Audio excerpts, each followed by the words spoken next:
MSW Media.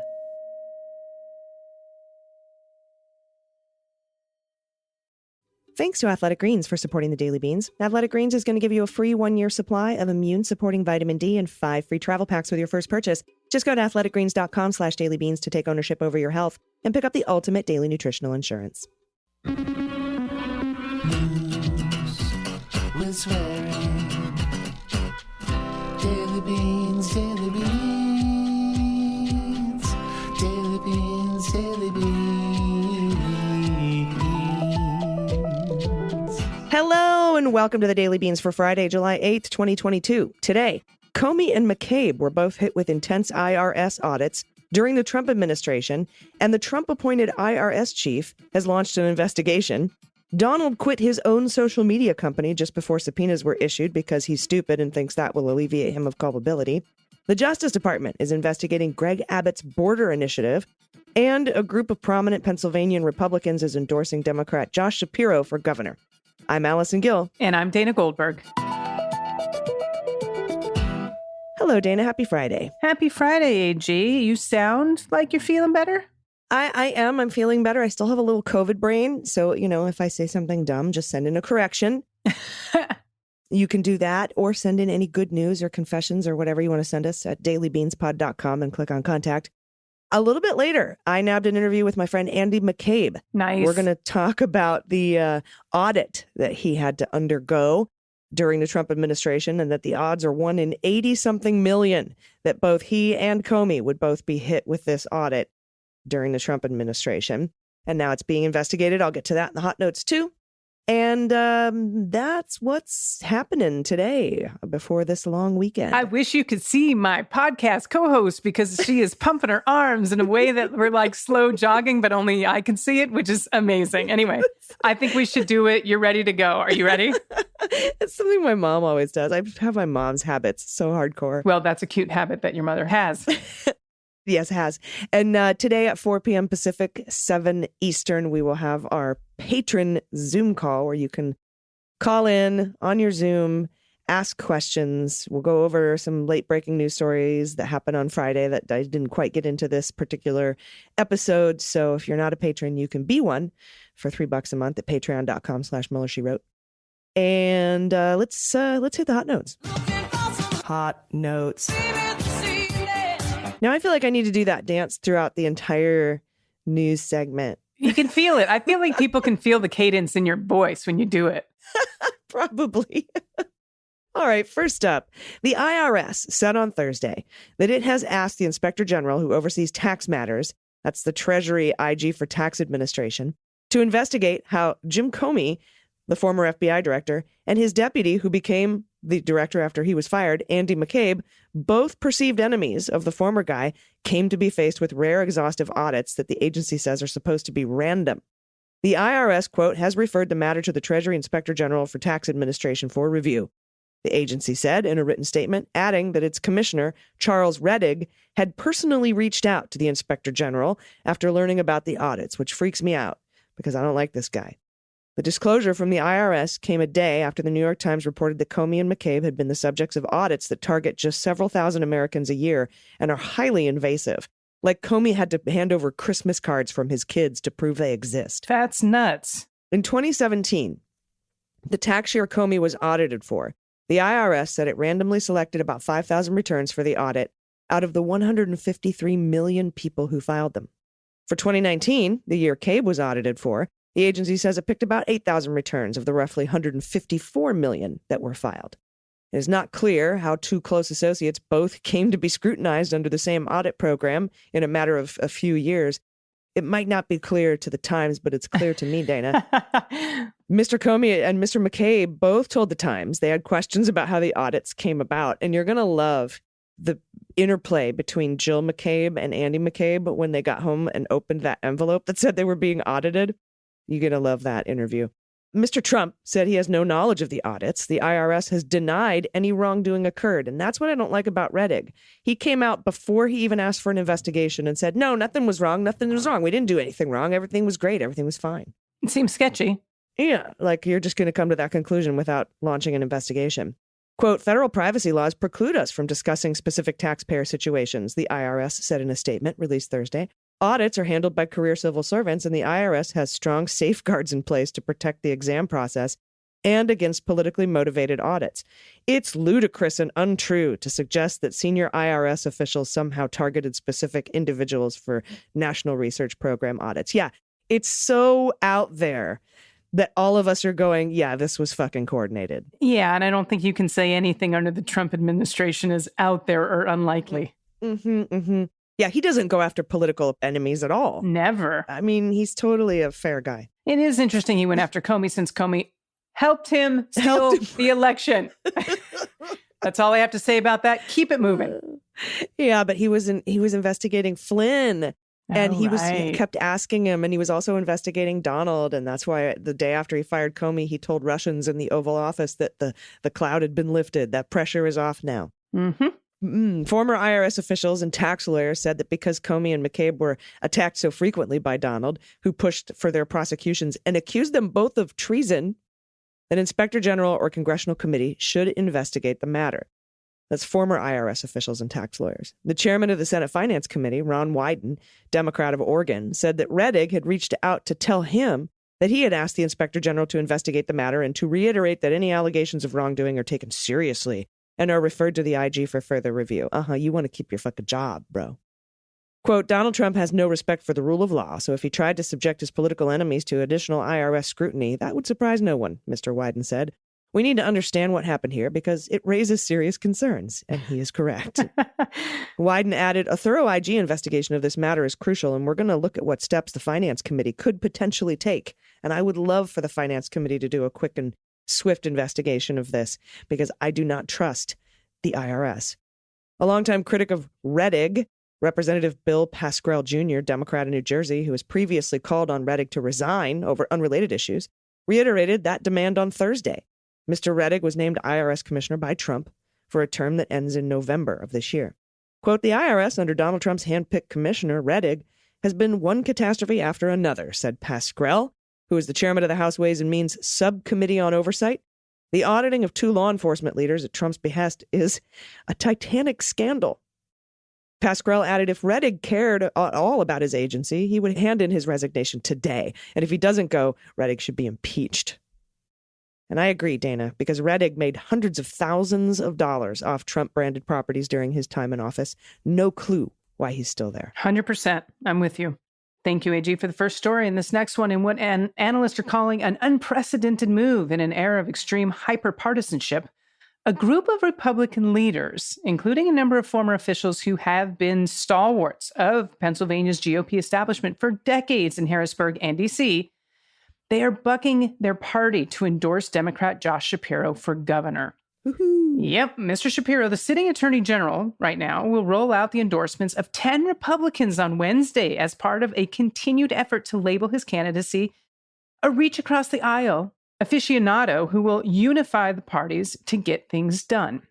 Now, the list includes two former U.S. representatives, Charlie Dent and Jim Greenwald, former state House Speaker Denny O'Brien, former lieutenant governor and longtime state senator Robert Jubilarer.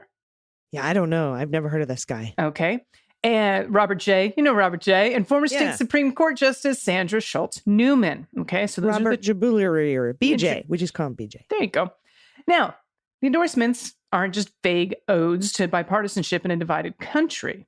They serve as a direct hit against Senator Doug Mastriano, the Republican candidate for governor. And it's reminiscent of the effort before the GOP primary among Republican insiders to coalesce support around an alternative. Okay, that effort failed. But Mr. Shapiro's camp and allies, they're hoping this lends credence to his argument that Mr. Mastriano is on the fringe of his own party. Now, Morgan Boyd, the chair of the Lawrence County Board of Commissioners and the only current official on the list, said Pennsylvania is at a crossroads and that Mr. Shapiro is, quote, the only candidate with the vision, the experience, and the plan to bring it back. Well, Mr. Boyd said he was drawn to the Republican Party because he believes in fiscal responsibility, which is just a fucking joke.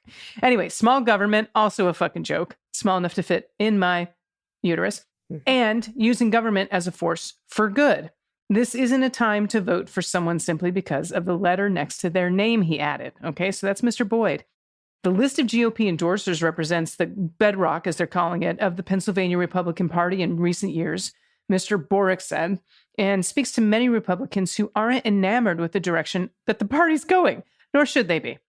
Endorsements don't matter much, he said, but as Mr. Shapiro puts together his case, they'll serve as evidence against his opponent. And that's the truth of it. When you see 12 prominent Republicans going for the other guy as a Republican, you have to maybe wonder why. So this is a quote. I think for most Republicans, they accept Mastriano as their nominee and most likely will vote for him. That, again, was Boric.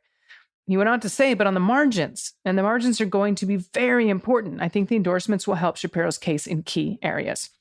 Yep, absolutely. Mr. Boric said he expects Mr. Mastriano and his allies to counter that these GOP officials are rhinos, of course, Republicans in name only. I know most of us listening know that. But he's saying that he's going to put them in that light and say that they don't speak for the movement right now and that voters should discount their voices because they're not true Republicans. Yeah, sure. Exactly. Okay.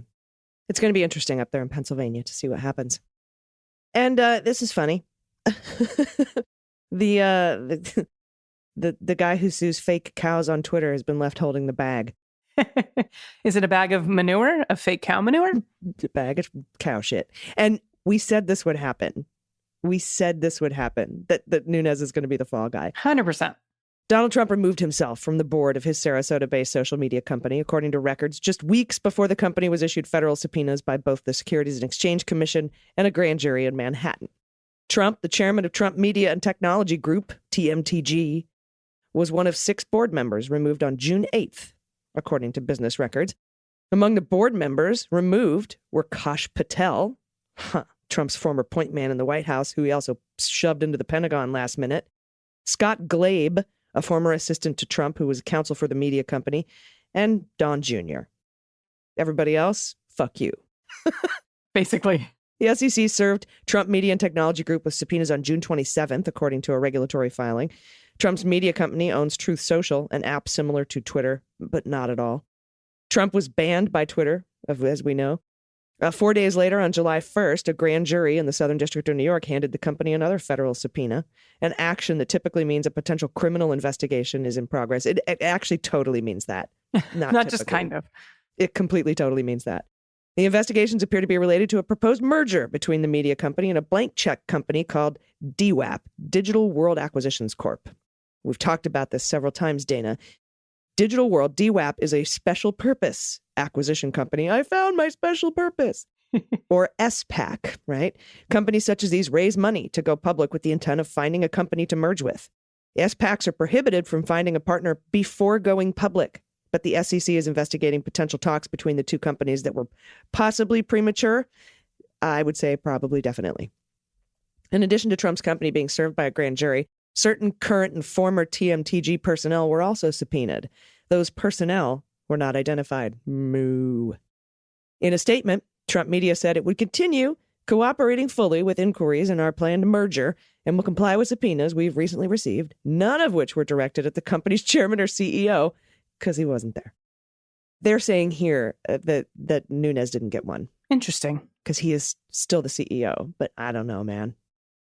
I'm sure he loves that position right now. What the statement did not mention was that Trump is no longer chairman. Of course. Fucking chicken shit. I bet he thinks this gets him off the hook. Of course he does. Former California Congressman Devin Nunes is listed as the company's CEO. A businessman named Philip Juhan is the company's CFO. And they are now the only 2 board members listed. Everyone else left. I mean, it's a beautiful thing. I can't wait till that thing goes off the air. So if they issued subpoenas, it's got to be... Are you telling me Phil is the only one who got one and Devin didn't? Yeah, I don't think so.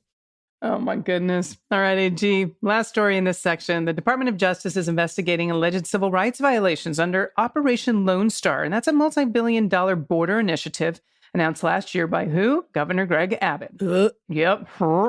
According to state records obtained by ProPublica and the Texas Tribune. Now, the legislature last year, they directed more than $3 billion to border measures over the next 2 years, and that's a bulk of which has gone to Operation Lone Star. Under the initiative, which Abbott said he launched to combat human and drug smuggling, the state has deployed more than 10,000 National Guard members and Department of Public Safety troopers to the border with Mexico and built some fencing. Now, thousands of immigrant men seeking to enter the country have been arrested for trespassing onto private property, and some have been kept in jail for weeks without charges being filed. Since the operation's launch, a number of news organizations, including ProPublica and the Tribune, have outlined a series of problems with state leaders' claims of success, the treatment of National Guard members, and alleged civil rights violations. Not surprising. An investigation by the Tribune, ProPublica, and Marshall Project found that in touting the operation's accomplishments, state officials included arrests with no connection to the border or the statewide drug seizures. The news organization also revealed that trespassing cases represented the largest share of the operation's arrests. DPS stopped counting some charges, including cockfighting, sexual assault, and stalking, after publications began asking questions about their connections to border security. Another investigation by the Tribune and Army Times detailed troubles with the National Guard deployment, including reports of delayed payments to soldiers, a shortage of critical equipment, and poor living conditions. Previous reporting by the Army Times also traced suicides by soldiers tied to the operation. This is a fucking mess, all of it. Angela Dodge, a DOJ spokesperson, said she could not, quote, comment on the existence or lack thereof of any potential investigation or case on any matter not otherwise a part of public record. The quote continues, generally, cases are brought to us by a variety of law enforcement agencies, federal, state, local, for possible prosecutorial consideration following their investigation into a suspected violation of federal law. That's what Dodge wrote in an email. We consider each case based on the evidence and what can be proven beyond a reasonable doubt in a federal court of law. Okay? AG, but at least 2 Texas agencies involved in carrying out the border initiative, they pointed to a Department of Justice investigation in records obtained by ProPublica and the Tribune through the Texas Public Information Act. So they got them legally. In an internal email in May, DPS officials said that the DOJ was seeking to review whether Operation Lone Star violated Title VI of the Civil Rights Act of 1964. And what that does is it bars discrimination on the basis of race, color, or national origin by institutions receiving federal funding. So, yeah, there's a big mess down there with this. I hope Greg Abbott's in a lot of fucking trouble for it, too. Yeah, me too. And that damn do-nothing DOJ is investigating. I know. So lazy. Ugh. All right. We'll keep you posted on that. I'm going to follow that story closely. I'm very interested in that. This dude's been under fucking federal indictment for 6 years. I don't understand why he's not in jail. Agreed.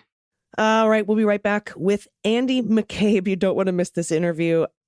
It's just awesome. You trust me. You want to hear this one. I don't know if you normally fast forward through the interviews or if you're fast forwarding through this to get to the interview and you don't even hear me right now. Awesome. Because you're going to hear the interview. And then we'll have the good news on the other side of that. Stay with us. After these messages, we'll be right back. Hey everybody, it's AG, and I have to tell you about a new easy habit to pick up that saves time and money and is amazing. I recently started taking Athletic Greens every day because I wanted better gut health and a supplement that actually tastes great, and so I don't have to have 100 million bottles of supplements and adaptogens and whole food probiotics and all that stuff. It's so convenient and it's amazing. Just one delicious scoop of AG1, you get 75 high-quality vitamins, minerals, whole food sourced superfoods, probiotics, and adaptogens to help start your day right.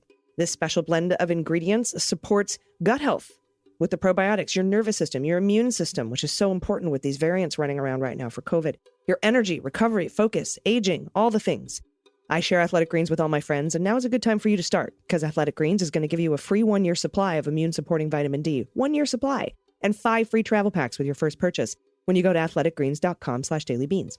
Athletic Greens uses the best of the best products based on the latest science with constant product iterations. And they've donated over 1.2 million meals to kids in 2020. So you know this product is the best and they're awesome. And right now, it's time to reclaim your health and arm your immune system with convenient daily nutrition. Just 1 scoop of AG1 and a cup of water every morning. That's it. No need for a million different pills and supplements to look out for your health.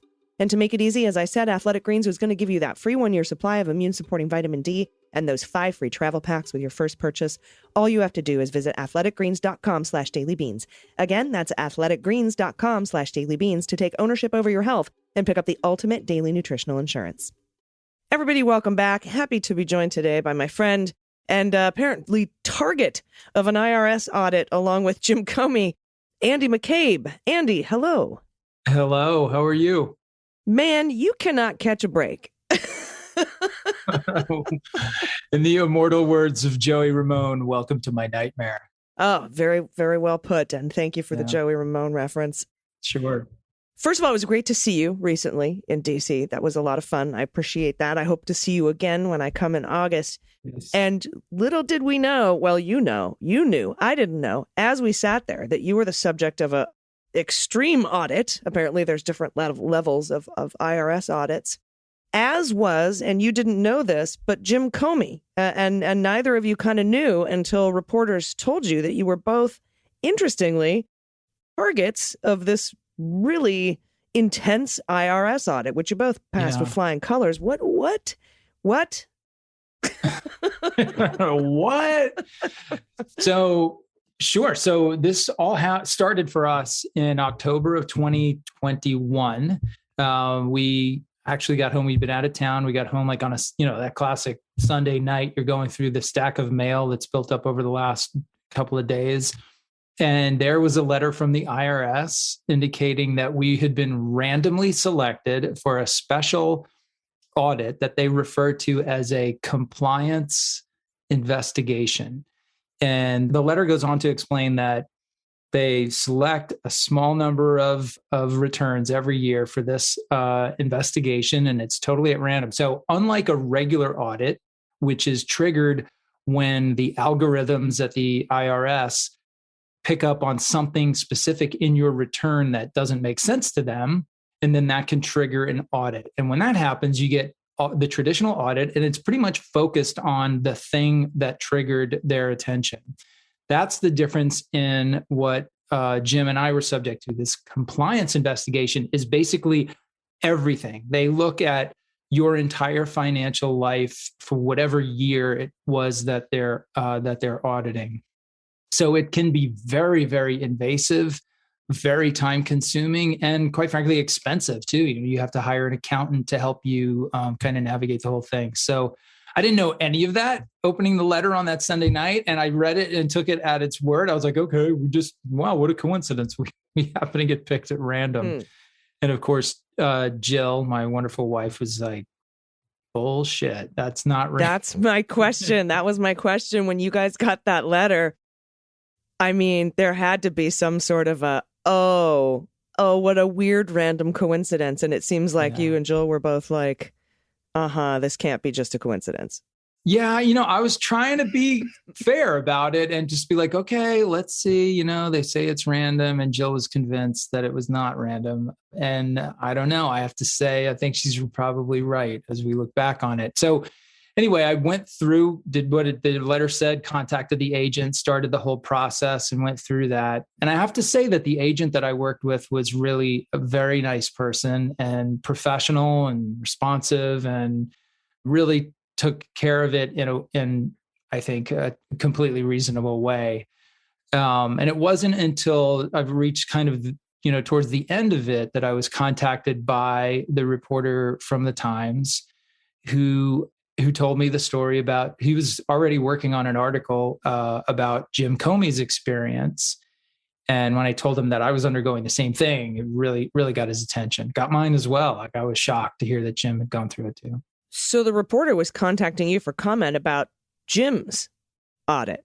I think it was just kind of on a hunch. They contacted me to see. And when they asked me, I said, well, yeah, as a matter of fact, I am undergoing one right now. So yeah, we were all surprised. Now, there are some things that will always remain a mystery to me. I know a little bit about why DeJoy is still on the postal board, and that's because you have to have enough nominees to fire him because the president can't do that himself.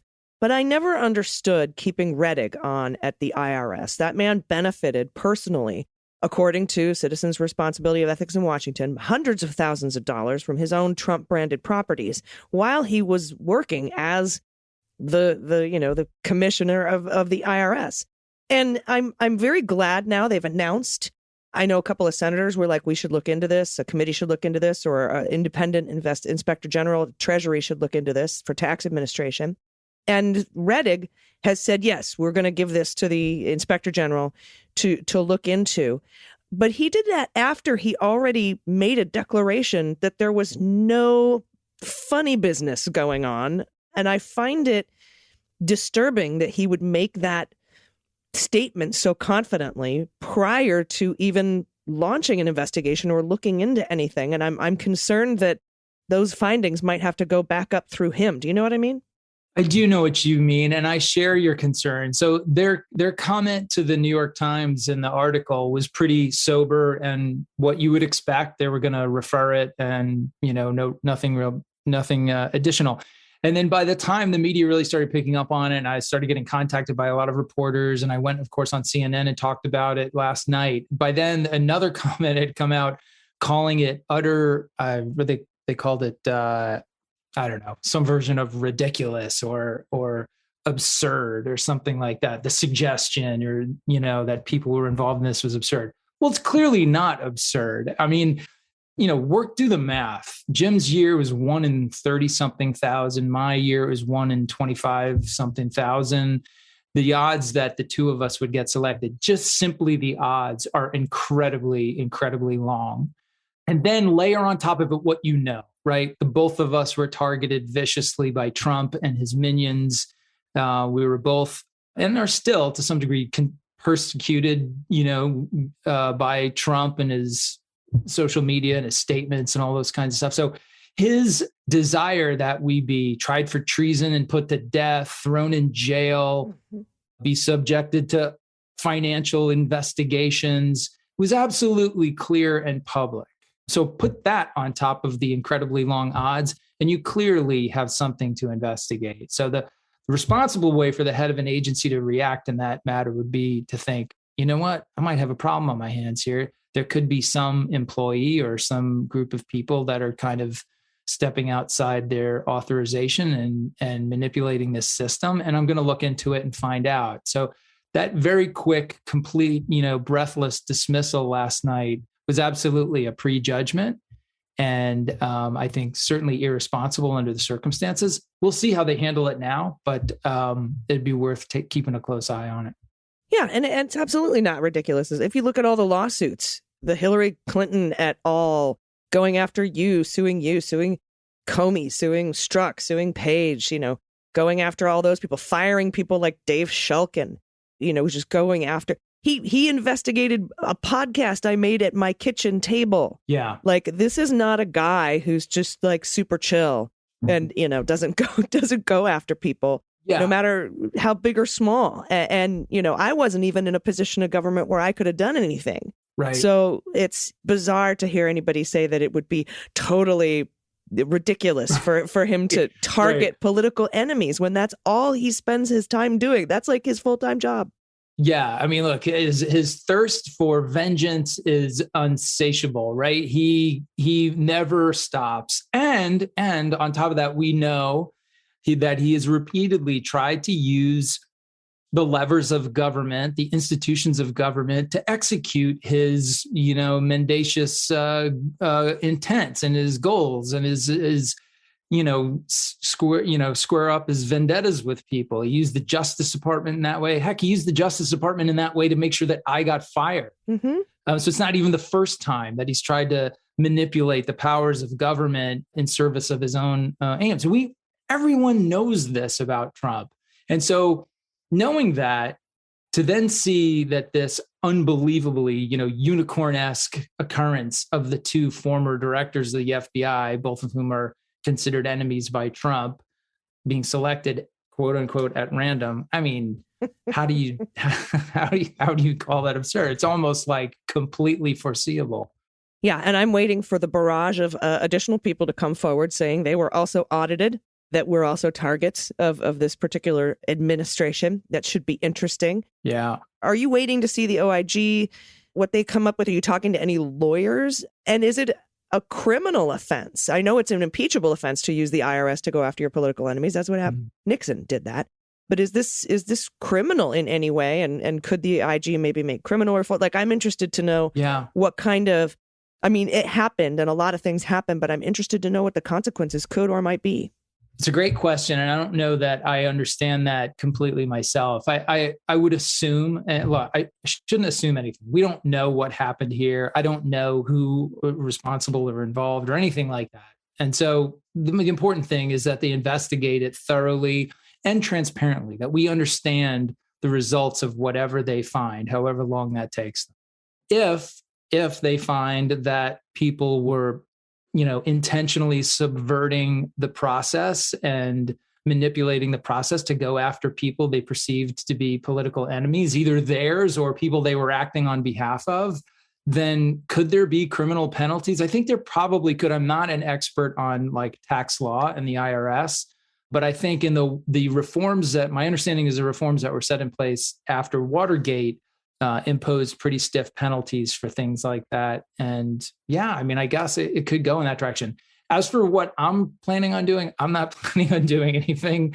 I want the government to do its job. I want the people who oversee the IRS leadership and congressional overseers to exhibit a legitimate interest here in finding out, do we have a problem? And if so, let's fix it. And that's really how it's supposed to work. It's not, I don't care to try to profit from this or exact my own vengeance on anyone else. I'm not about any of that. So now, yeah. I imagine you and your family would just like to be left alone. That would be nice. That would be really great. Just to not be the story for a change would be nice. I'm texting you. I'm like, dude, you're on Valsha. You're like, oh boy. Anyway, I'm glad you're coming out. I'm glad you're talking about this. It'll be interesting to follow this. This will probably take another year before we, find anything about what actually happened. If we find out anything at all, I'm also interested to see. I'm going to start pushing this administration to get rid of Rettig. I don't like that guy personally. That's just me. Yeah. But I really didn't like the fact that he came out and said nothing was wrong. I'm confident it was totally random, and even if he had nothing to do with it, that's an irresponsible statement to make before an investigation is conducted. It really is. And I'll tell you, as someone who used to run a large government organization, I know what it feels like to walk in one day or turn on the news and see some sort of allegations of disaster from within your own house. And having been down that road enough times, like you have to have the perspective to step back and say, like, okay, I might have a problem here. It's time to get on top of it and figure out what's going on. And would have been nice if that was his reaction. It doesn't seem to have been, but he's got a chance to redeem himself. So let's see what they come up with this investigation. All right. Well, thanks. And when you start writing The Threat 2, or when you're ready to put out a podcast, let me know. And Will do. And until then, we'll just keep checking in and hoping for the best for you and Jill, because my God, dude, I apologize on behalf of the United States to you and your family. Thank you. But I appreciate your time today, and we'll speak soon. Thank you. I look forward to it. As always, AG, have a great day. You too. Everybody stick around. We'll be right back with the good news. Falling asleep and staying asleep used to be difficult for me, as you know, until I got my custom mattress from Helix Sleep. Helix Sleep has a quiz that takes just 2 minutes to complete and matches your body type and sleep preferences to the perfect mattress for you. Why would you buy a mattress made for someone else? With Helix, you're getting the mattress that you know will be perfect for the way that you sleep. Everyone is unique, and Helix knows that, so they have several different mattress models to choose from. Soft, medium, firm, Helix Plus mattress for plus-size sleepers, body temperature regulating mattresses, spinal alignment mattresses. They have something for everyone. When I took the Helix quiz, I was matched with a Helix Midnight because I like a medium firm bed and I sleep on my side, so it's perfect for moi. So go to helixsleep.com/dailybeans, take their 2-minute online sleep quiz, order your customized mattress, and start having the best sleep of your life. They have free shipping, a 10-year warranty. They have financing options and flexible payment plans. If you don't love it, they will come and pick it up for you and give you a full refund, no cost. But you will absolutely love it. And I love Helix, but you don't have to take my word for it. They were awarded #1 best overall mattress pick of 2020 by GQ and Wired Magazine, and a lot of sleep medicine doctors and chiropractors recommend Helix for getting a good night's sleep. Helix right now is offering up to $200 off all mattress orders and 2 free pillows for our listeners at helixsleep.com/dailybeans. That's Helix Sleep, HELIX sleep.com/dailybeans for up to $200 off all mattress orders and 2 free pillows. Everybody, welcome back. It's time for the good news. Who likes good news? Everyone? Then good news, everyone.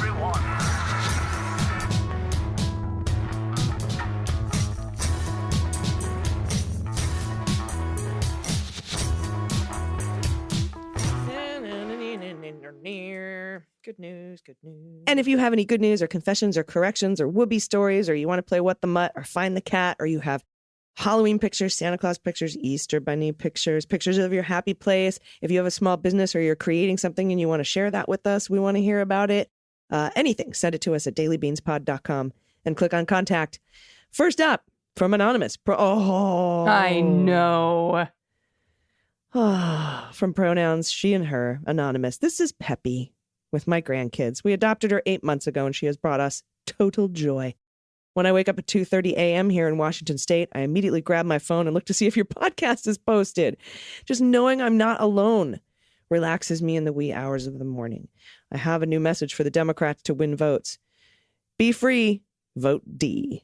Hey, listen, even as a lesbian, I'm voting for the D. And it's the first time I've ever said that statement.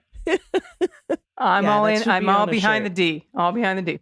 You should. That's a shirt. That is a shirt. I'm a lesbian, but I choose the D. I'm still voting for the D. And thank you. I know, Anonymous, not being alone is so crucial and critical to our mental health. It makes all the gaslighting disappear. Yep. It helps us know that we aren't alone. We aren't insane for feeling the way that we're feeling. And this doggo and these grandos are the cutest little group I have ever seen. They really are. Well done. Yep. Thank you for that. Ooh, I get to sing. Aaron, pronouns he, him. In honor of the long-awaited resignation of Boris Johnson, I offer you a new verse to Hallelujah. Oh! Here we go. See my COVID throat. You sold your soul, you told your lies, you stoked the fears of Brexit guys. No grifter, thief, or hustler could outdo ya. But you choked when you were up at bat. The sinking ship, it fled the rat. And the kingdom breathed a sigh of hallelujah. Ooh. Hallelujah. Hallelujah. That was a really good one, Aaron. Well done. I love your syllabation. Is that even a word? Let's make it one. That's a good word. New word usement that I love it. Just created. Excellent. Excellent. Excellent. Oh, it looks like we both have some parts in the next one. So you start it off and then I'll come in when I'm highlighted. Okay, cool. But yeah, Boris Johnson has finally... He's done. Said bye-bye. Thank God. Mm-hmm. All right, next up from Anonymous, no pronouns. Hello, friends who haven't met me. Hello. That reminds me of the Jim Henson Kermit the Frog meme that friends are just strangers who haven't met yet. Oh. Since high and outside seems to be a recurring theme, I have a shit kid say, or more like a conversation I had with my daughter. My daughter's 21 now, so our conversations have evolved from when she was like 3. Yeah. She was recounting a time in high school when a group of her friends planned a camping trip for one of the girls' birthdays. My daughter does not lament not being invited, having been thoroughly burnt out on camping trips from her brother's Cub Scout days.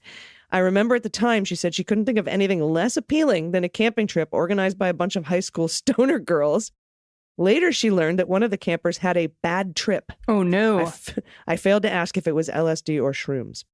I overshared that from my rave days in the 90s. I could never understand why people wanted to go out into the woods to trip. Okay. I here play the part of the mom, and you play the part of the daughter. Okay. Okay. I mean, that's where all the wild animals are. You have to be aware of things like where you put your food and whether the fire is going out. I don't need to be in survival mode while hallucinating. I'm more of a spa tripper myself. Give me all the comforts and none of the coyotes. I've actually always been afraid of the dark anyway. I can't imagine feeling safe out in the woods with a bunch of tripping girls. The dark can be a scary place, even at home. I know. You can't see anything, and there are weird noises. I mean, you never know if you're going to step on a toy. Right? I mean, a Lego could take me out. At this point, I can't stop laughing because the image of someone walking through a dark house and getting taken out by a Lego is all too real. Oh, yeah, the struggle is legit real. I'm not sure if a retelling of this is funny or if you can chalk it up to one of those you just had to be there moments, but I really enjoy who my daughter has grown to be. Aww. She's a delightfully hilarious person, and I'm constantly amazed that I made that. Thank you for all you do each day to keep us informed. And Anonymous, I would like for you to share with your daughter a bit by Mitch Hedberg about doing acid in the woods. And he says, yeah, acid, it changed my mind. One time we did a trip in the woods, and we went to the woods because in the woods, you're less likely to run into an authority figure. But we ran into a bear. So my friend Phil was all raising his right hand, swearing to help prevent forest fires. And man, that Smokey the Bear is an asshole. In England, I told that joke, but they did not know who Smokey the Bear was because they didn't. Smokey the Bear is not their forest fire prevention representative. They have Smacky the Frog, and I think that's way better because bears can be assholes, but frogs are always cool. You need to check that out. It's very good. It's on one of his 4 albums. He only has 4. You'd be able to Google it and find it. Awesome. All right. I'm not happy about this next story, but that's okay. It's from anonymous, pronouns she and her. And the only reason I say that is because there's pronunciations. Hello. Oh, no. Yeah. Hello, AGDG and the rest. You always make me smile every morning or outright laugh every time charismatic megaplastics comes up. Now, I can't stop giggling over how everyone keeps correcting you on how to pronounce Ephrata. So I don't fucking know if that was right, by the way. So to pile on, here's my contribution. I'm from Washington State, and as we're reasonable people out here tolerating folks from back east mispronouncing cities constantly. For example, it's Spokane, and what the fuck is that? Puyallup. Fuel up. Pule up. Puel up. All right. I offer up the following pronunciation. Ephrata.